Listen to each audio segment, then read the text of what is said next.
Hi everyone, welcome back for another episode of From Pregnant to Parent Presents.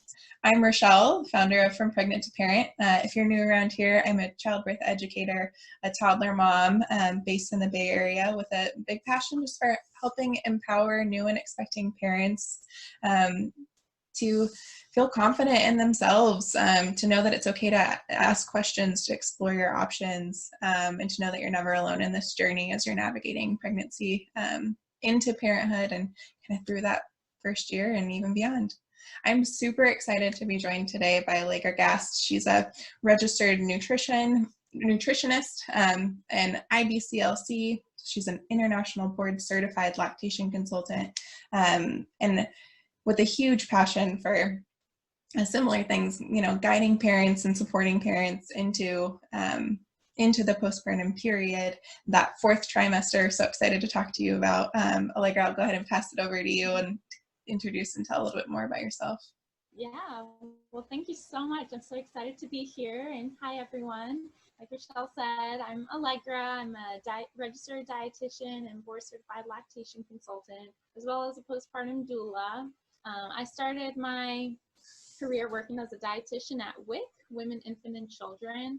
And it was at WIC where I saw so many women struggling with breastfeeding. So I was like, why are these women struggling with breastfeeding? And I thought breastfeeding is natural. You just put your baby on the breast and voila, it's easy. But at the time, I didn't have any kids of my own, so I was very naive. And anyways, I went back to school to become a lactation consultant. And I worked with moms for about 4 years before I had my own baby. So I had my first baby last year. She's 14 months currently. And everything that I've learned, from my education, I had to finally practice that. And just that postpartum period, there's not a whole lot of information out there. So even though I knew a lot of the textbook stuff, it's always so different when you experience it firsthand.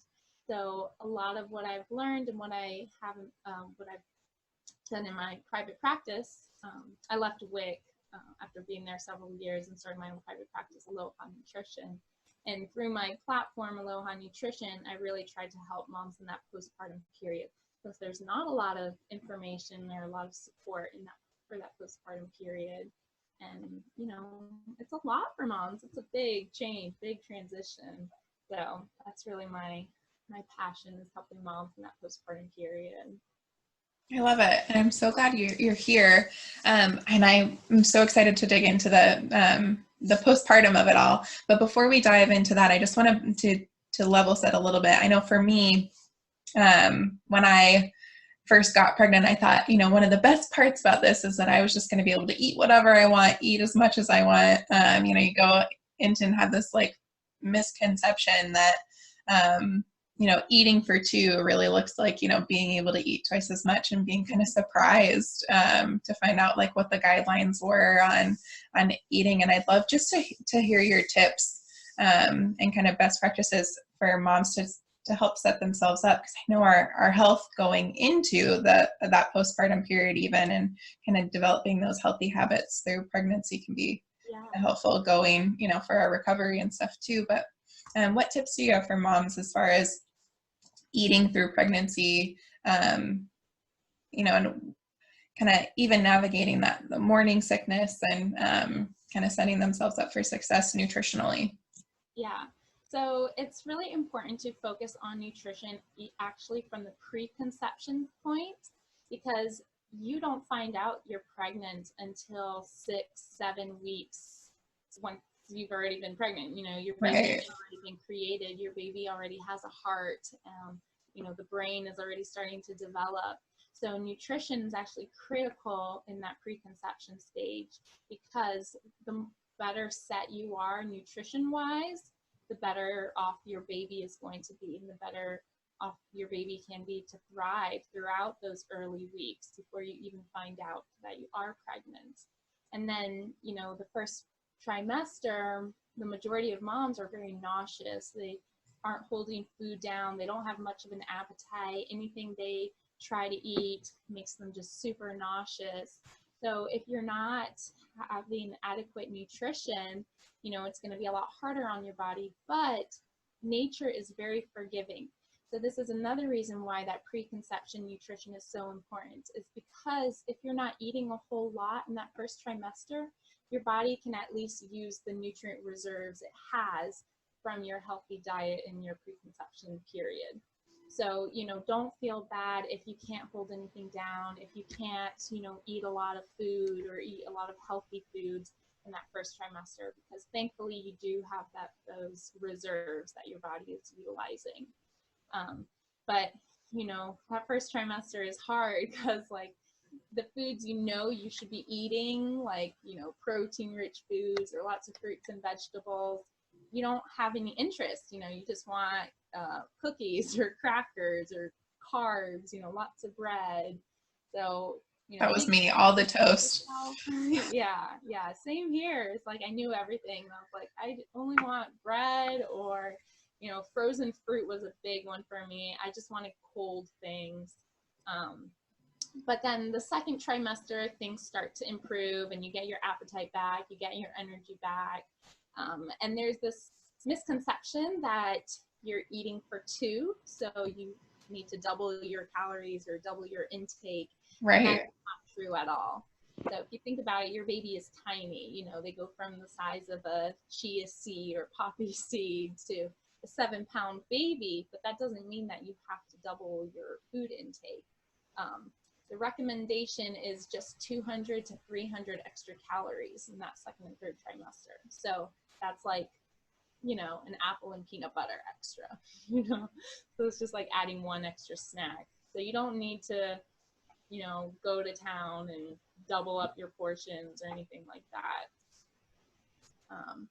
And then, you know, same with the third trimester, you probably aren't going to be very hungry because your baby's putting so much pressure on your stomach, so you're going to get full and full faster. So eating more small, frequent meals is going to be better for you than having one large meal. And then, you know, your body craves things because it needs something. So if you're craving a lot of carb-filled foods or a lot of like cookies or salty things, or maybe you're craving like ice cream or something, it's typically because your body needs certain nutrients. So like if you're craving ice cream, it could be because your body needs more calcium. Or if you're craving a lot of carbs, it's because your body needs energy. You need to be eating more consistently. And carbohydrates is energy, it's sugar. Or if you're craving, I don't know, like sushi, it could be because you're deficient in iodine or like omega-3 fatty acids. So a lot of these cravings are your body telling you that you need these certain nutrients. Amazing. What about hydration throughout pregnancy? I know hydration is a big one. There's, you know, your blood volume significantly increases it. I think it doubles or even triples the amount that it makes. So your blood is majority water, and so volume increases, meaning you need to increase your water intake too. Speaking not of, only are you trying to hydrate yourself, but just your baby too, that placenta, the amniotic fluid. So you're going to be extra thirsty. I always like to gauge your hydration by your pee. So looking at your urine, it should be a pale yellow. And also you shouldn't have chapped lips. So making sure that you're staying hydrated. I try to tell moms at least 100 ounces, so like closer to a gallon. But, you know, it's all everybody is different. So for me, it was about a gallon, 128 ounces. If I didn't get that, my lips would just crack. I was getting nosebleeds. Yeah, drinking water was hard for me. Yeah, I know. For me, I always, if I didn't start my day off I would dilute apple juice with water to start my day, and just kind of like, I knew I would drink the apple juice, and I knew, you know, what ratio I could handle of apple juice to water, and just like slowly kind of brought it down to a little bit less apple juice. I think I got down to like a third apple juice to like 2/3 water. And I knew if I could just start my day off with that, I'd get good hydration in early, and then it would make it easier to kind of stay on top of it and hydrate throughout the day. Yeah.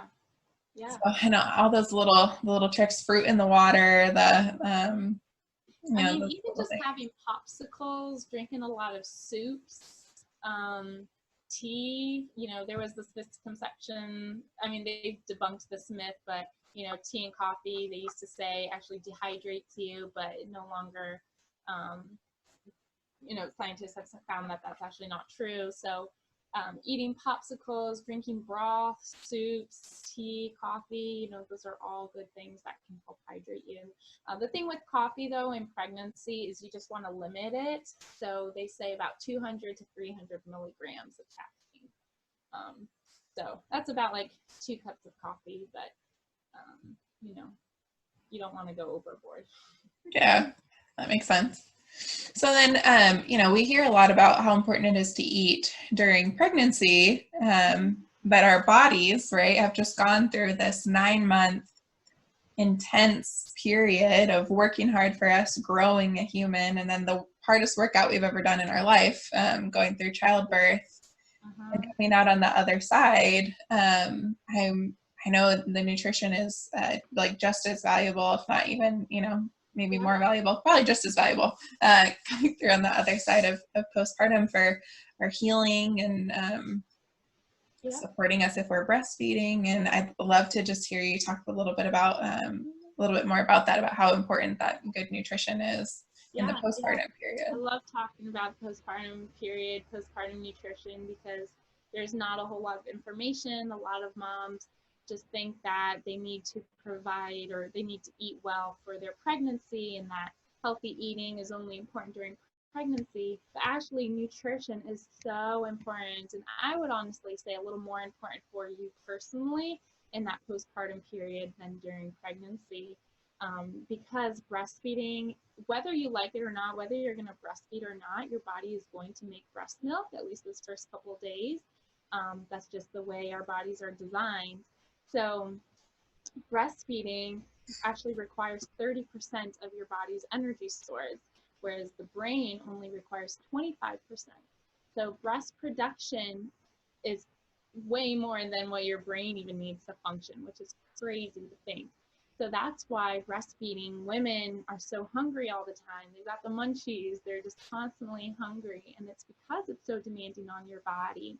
And yes, as you said, like labor is so hard on your body as well. It's like you just ran several marathons. And so in order to recover from that, you need to eat. And a lot of women don't eat, or they don't eat nourishing foods afterwards.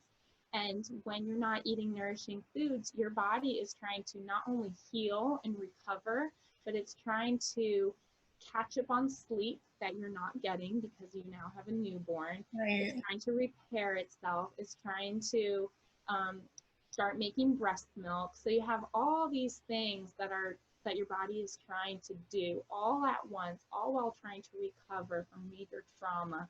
And if you're not eating properly, the body is just gonna like not function properly.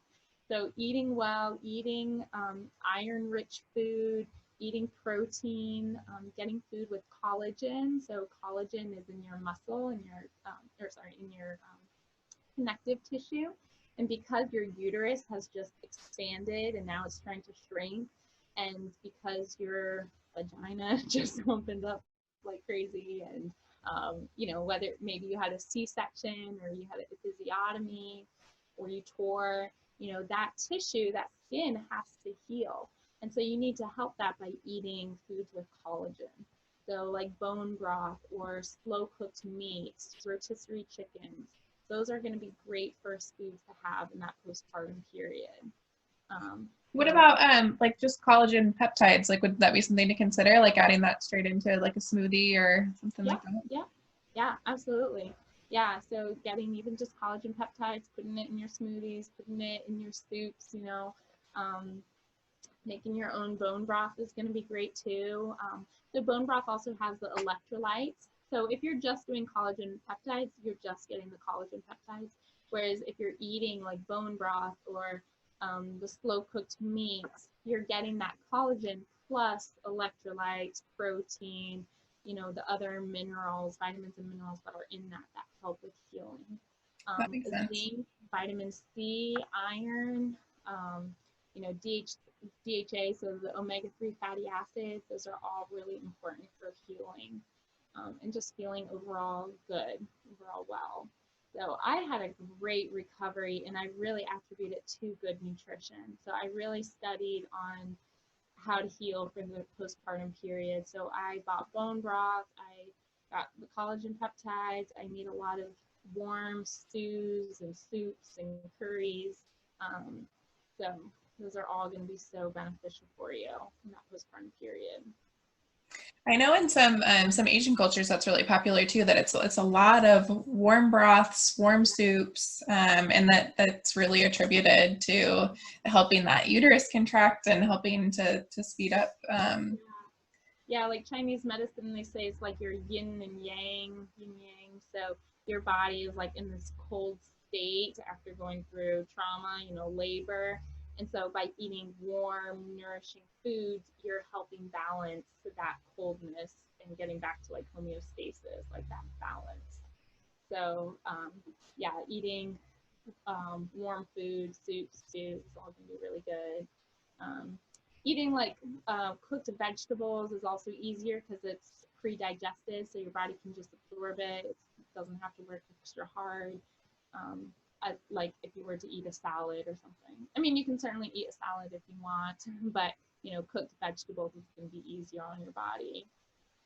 Yeah, I know, like you said too, it's just sometimes it's hard to feel like we've got the time even or the energy, right, to sit down and like assemble a salad or like cook a nice meal. Or I know it's so easy to get caught up too and just like taking care of the baby and learning this new role as a parent, learning your baby, you know, so you're so focused on how many diapers have been soiled, and when's the you know, when does the baby need a napkin, and is the baby hungry, do we need to nurse again, or do we need another bottle, or you know, there's so many things going on that it is really easy to kind of almost like forget to eat or forget to hydrate, you know, again, like hydrating, right, being so important. I always tell moms, like, when baby eats, you eat, or you know, try to tell your partner to remind you to eat when baby's eating, or you know, maybe feed baby, and then as soon as you feed baby, hands baby off to your partner to change the diaper, to burp, to swallow, you know, do all that while you go make sure you take care of yourself. Because if you can take better care of yourself, then you can take better care of your baby. You know, they say that in the airplane, put your oxygen mask on yourself before you help someone else. And that's so true with motherhood. You know, we think that we need to put other people, especially our baby, first, but then what's that doing to us? It's taking a toll on us. And when we can't be our best version, we can't, you know, when we're not taking care of ourselves, we're not our best version. And food really is your fuel. There's been a lot of studies showing also that food can help prevent postpartum depression.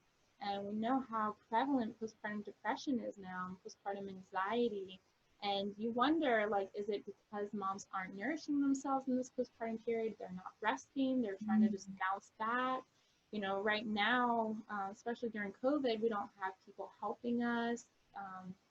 You know, like back in the day, or even other cultures, their relatives would come, move in, and help the mom do all the dishes, do all the laundry. Whereas like here in our culture, Western culture, we don't live with our parents. Our parents might come for a couple days, maybe a couple weeks, but you know, we're not really getting that support. And I think that's really taking a toll on moms, and that's what leads to depression and just isolation, you know? Yeah, absolutely. And I want to go back and really like reinforce what you were saying earlier too, about that it's during breastfeeding that we really need the extra calories even more than we needed in pregnancy even. And you know, the importance of like listening to our bodies. And you know, that I know I've heard, and you can speak to it better than I can, that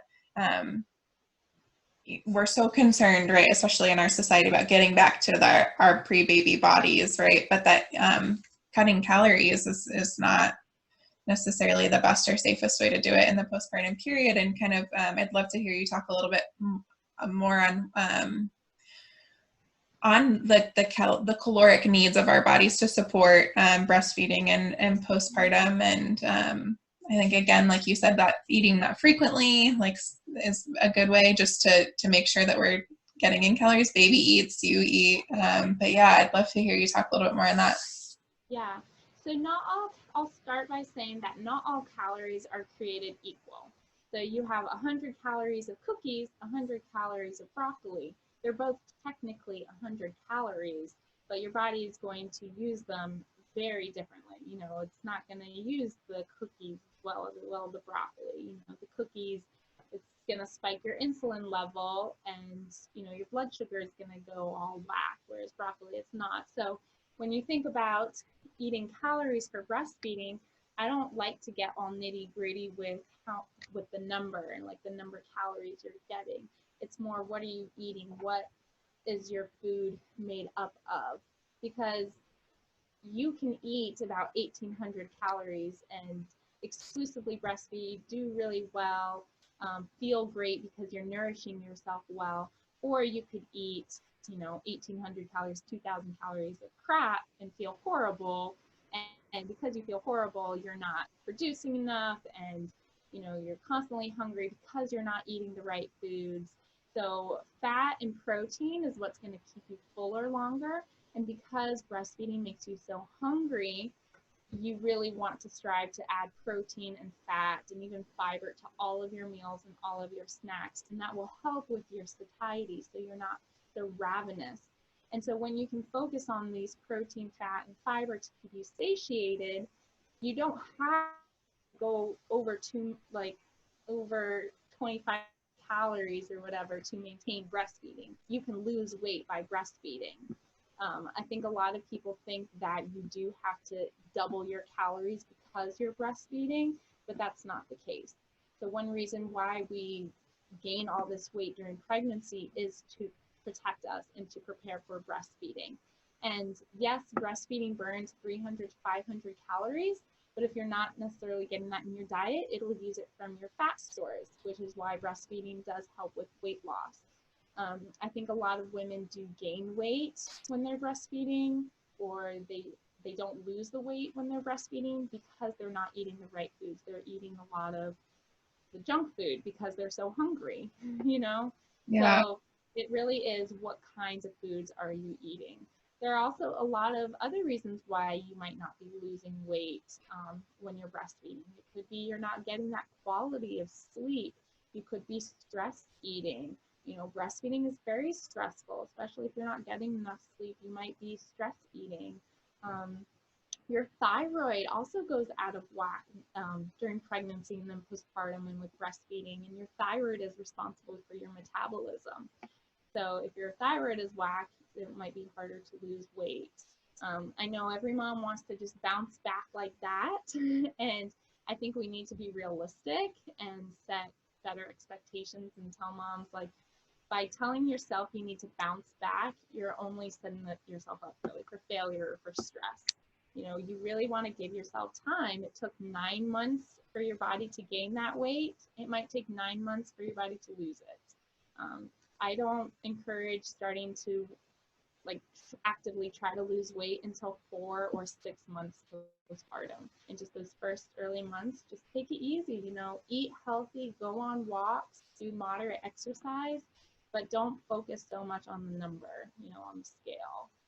And Yeah, I think that's so important too, just to that is a realistic expectation. It's not, okay, at 6 weeks I've been cleared to start going back to some light exercise, or, you know, maybe my doctor's even cleared and I can start running again or whatever. And then, you know, so we think that means that it's like, should be then a switch sometimes, right? That it's like, okay, now it's time like to flip that switch. But I think that's so important to land and for new moms to absorb, is that, you know, 9 months in, 9 months out is a much more realistic, I think, timeline and goal to shoot for. I remember in my own postpartum that I think it was somewhere around, you know, 3 months, 4 months, like you're just finally starting to kind of get your milk supply established then even, right? And I think it was somewhere around then that I was like, well, I guess I'm just like, I'm not going to be a person who really like loses weight while breastfeeding. And I was like really adamant about eating really good, clean, healthy foods, and just like accepted that, yeah, like calories like weren't going to matter. I'm just going to like listen to my body, trust, you know, like the priority is the milk and the babe, and the weight will come later. So I just like relaxed and gave it that time. And I think it really was like around 6 months was when I was pretty surprised to see, you know, as he started to introduce into solids, and the composition of your milk changes, right? And I think that was when I really started to notice the difference. We were still breastfeeding, you know, and it's like it was almost like a switch, but that was, you know, 6 months down the road. And I think by 9 months was when I was really starting to feel like, you know, like, oh, I'm starting to feel like me. I'm starting to look like me again. But I think it's easy, you know, you get even 3 months in and you kind of start to have this anxiety of like, well, if I don't get it off now, I'm never going to get it off. Yeah. It just takes time. I know. We need to really shift that mindset. And I hate this saying, oh, I want to get my body back. It's like, you never lost your body. Your body is still there. It might have changed, but, you know, you didn't lose it. And if you think about getting your body back, what was your body before? You didn't have your baby. So if you wanted your body back, you wouldn't have your baby. And, you know, do you really want to lose your baby to get your body back? And I just think we need to stop saying that. And we can still set realistic goals. Like I'd like to go back to running X amount of miles a day, or I want to enroll for my first marathon postpartum, or, you know, have these other goals as opposed to I want to be my pre-pregnancy weight, or I want to be how my body used to be, because it never will be the same. You know? Yeah, and I think it's so important too. I like to remind moms a lot that it can take up to 2 years for your body to totally heal, you know, and it's your bones are settling back and your ligaments are settling back. I mean, it just takes time. Don't even try having another baby until like 14 to 18 months postpartum, because your body hasn't healed completely. So yeah, and I hope that we can like help make that the message, right? That it's, you have time, and it's not a now or never thing, you know. It's not as soon as that 6 week milestone is hit, you know, it kind of flips over. So I love that. I know you're really big on postpartum vitamins to help with supporting mom's healing, and so, you know, supporting the body through the postpartum period. And most women, I think, have never even heard of. We have all heard of prenatal vitamins. We all know we need to take our prenatal vitamins, even if we don't completely understand why. We know we need to take our prenatal vitamins. But I'd love to hear you talk more about postnatal vitamins and what they are, how you take them, why you take them. Yeah, I know. It's so crazy because I posted on my Instagram account, which is aloha.nutrition. And then I've done some different story takeovers on different accounts, and I've always asked their followers, like, do you take a postnatal vitamin in this postpartum period? And they're like, what is that? I didn't even know that was such a thing. And I had one of my followers tell me that once she switched, after she saw me talking about it, she felt so different. Like she had so much more energy. She wasn't that hungry, you know, because a lot of times that hunger is because our body is like craving these nutrients. So we're just trying to eat more to get those nutrients. And she said that once she switched, she started to lose some weight. So yeah, prenatal vitamins and postnatal vitamins are pretty similar, but also not. So prenatal vitamins are designed to meet the nutrition requirements for a pregnant woman, whereas postnatal vitamins are made for women in the postpartum period. And like I said earlier, the postpartum period is actually more demanding on the body than pregnancy. So the nutritional content of your diet increases in postpartum, and those postnatal vitamins are going to help meet those requirements. So if I usually recommend finishing up your prenatal vitamins, whatever you have left for that postpartum period, and then switching to a postnatal vitamin. And different brands, you know, there are so many different brands out there. I really like Pink Stork, Naturello, Baby and Me Too, and then I think Marty Pants has one, and then Full Circle Postnatal as well. So there are a bunch of different brands out there. I do have a blog post on like how to choose a postnatal vitamin with just some guidelines, make sure that it's the active ingredient, so like methylfolate as opposed to folic acid, methylcobalamin, which is the B12. So yeah, that's kind of, in a nutshell, why you'd want to switch is just because the nutrition requirements are different for that postpartum period. I love that. Yeah. And I know you have tons of great information out there on your site. So definitely for anyone who's looking for more guidance on how to set yourself up for success and, ideas of what to eat and how to support yourself and support your breastfeeding journey. You've really great troubleshooting tips and all kinds of good stuff on breastfeeding. I know we've talked about, maybe we'll have to do another video down the road and really focus in on some breastfeeding stuff or part two maybe. But yeah, this is so helpful. And I'll make sure I'll include down in the description, you can pop down there and find both of our contact information, or you can find us over on social media and our websites and stuff so that you can keep in touch with us. But it's so great to have you and have you chatting about, I think this is such an important conversation and important things for women to know. Is there any last like words of wisdom or pieces of advice that you would want to share? I think, there's so much stress on us as moms that don't make nutrition and following, mainstream media's pressure, add additional pressure to you. You are the mom. Follow your mom instinct and your mom gut, and trust your baby, trust your body, and do what your mom gut tells you. And, you strive to do the best, but be gracious to yourself too. And you are awesome. I love that. I couldn't agree more. Well, thank you so much, Allegra, for being here. And thanks to all of you who joined in to listen. I hope you enjoyed it. And we'll see you for another episode. Thank you so much. Awesome. Bye, everyone.